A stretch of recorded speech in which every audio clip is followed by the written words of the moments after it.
حقیقی اسلام گروپ کے تمام عمران کو السلام علیکم ورحمۃ اللہ وبرکاتہ۔ جی ناظرین، عامر نذیر صاحب وہابی صاحب جو کہ آج کل بہت واٹس ایپ گروپوں میں اور فیس بک پر نظر آ رہے ہیں بات چیت کرتے ہوئے، تو ان کی کچھ آڈیوز ملی ہیں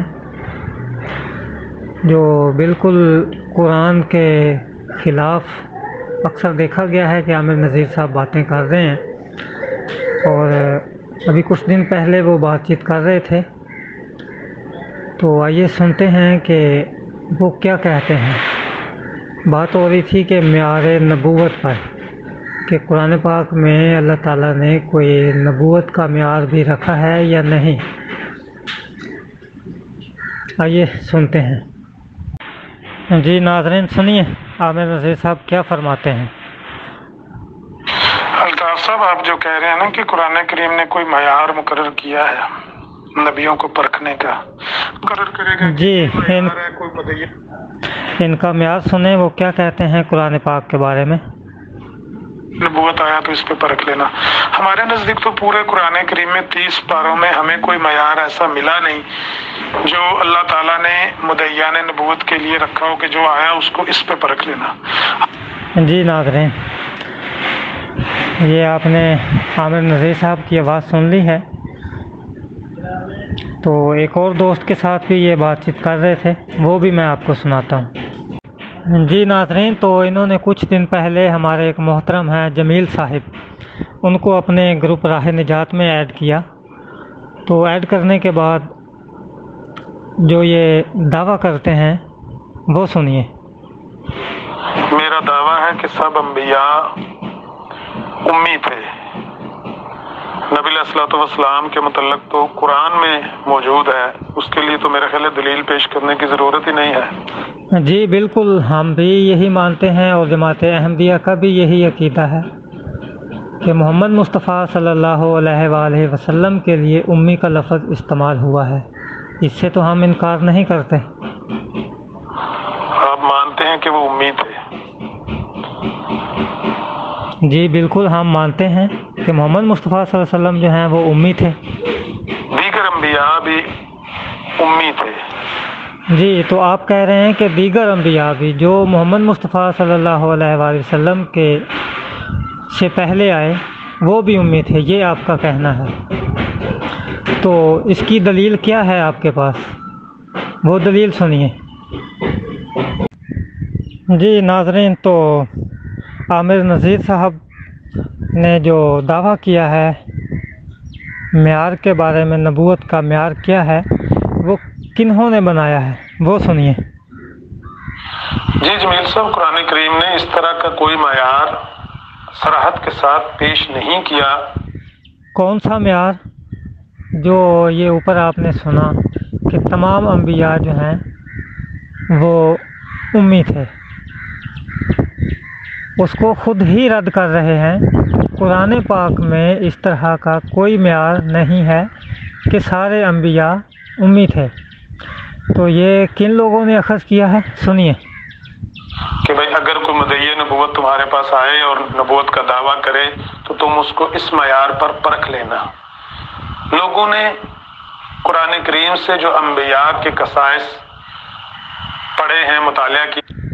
جی، کن لوگوں نے قرآن پاک کو پڑھا ہے اور کن لوگوں نے اس قسم کے نکالے ہیں؟ وہ آپ جیسے یا آپ جیسے علماء نے یہ باتیں اخذ کی ہیں۔ قرآن اور احادیث میں جو معیار آپ بتا رہے ہیں کہ جو نبی امی ہو وہ نبی ہوتا ہے، اس کے علاوہ کوئی نبی نہیں ہوتا، یہ تو آپ بھی مان گئے کہ قرآن پاک میں محمد مصطفیٰ صلی اللہ علیہ وآلہ وسلم کے علاوہ کسی نبی کے لیے امی کا لفظ استعمال نہیں ہوا۔ مزید سنیے۔ دیکھیں، ان سے لوگوں نے اخذ کی ہیں یہ باتیں کہ سچے مدعیان نبوت اور جھوٹے مدعیان نبوت میں کیا فرق ہے۔ یہ ایک چھوٹا سا کنکلوژن ہے جو آپ کے سامنے رکھا گیا ہے۔ اگر آپ اس سے ایگری نہیں کرتے، کوئی اور معیار پیش کر لیتے ہیں۔ جی، تو ہم وہ معیار